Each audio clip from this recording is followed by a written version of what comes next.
وہ کون لوگ ہیں جنہیں اللہ تعالیٰ دوزخ میں اکٹھا کرے گا؟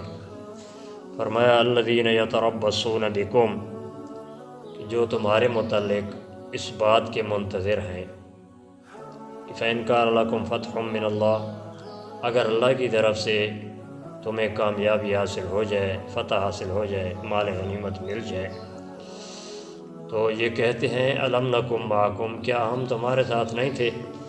یعنی یہ بھی چاہتے ہیں کہ جس طرح مسلمانوں کو فتح اور کامیابی حاصل ہوئی ہے، اسی طرح ہمیں بھی کامیابی حاصل ہو جاتی۔ تو اپنے آپ کو کامیاب بنانے کے لیے انہوں نے یہ کہا کہ ہم بھی تو تمہارے ساتھ تھے۔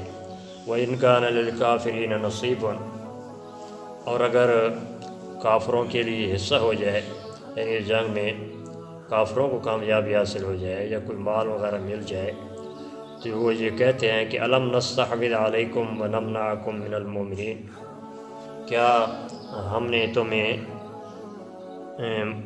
پناہ نہیں دی تھی؟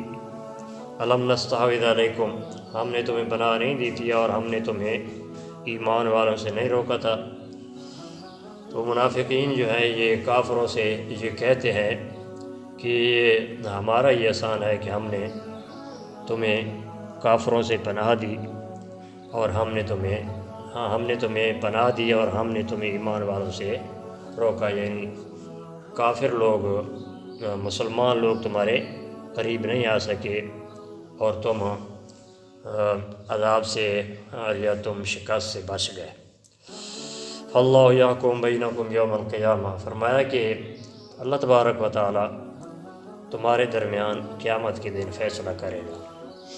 اللہ تعالیٰ جل جلالہ ارشاد فرماتے ہیں کہ مسلمان جنہیں اللہ نے کامیابی حاصل کی، انہیں مال حاصل ہوا، اور یہ کافر لوگ جو مسلمانوں کی کامیابی پہ منافق لوگ نالاں ہیں، ان کا اور کامیاب ہونے والوں کا فیصلہ اللہ تعالیٰ قیامت کے دن کریں گے۔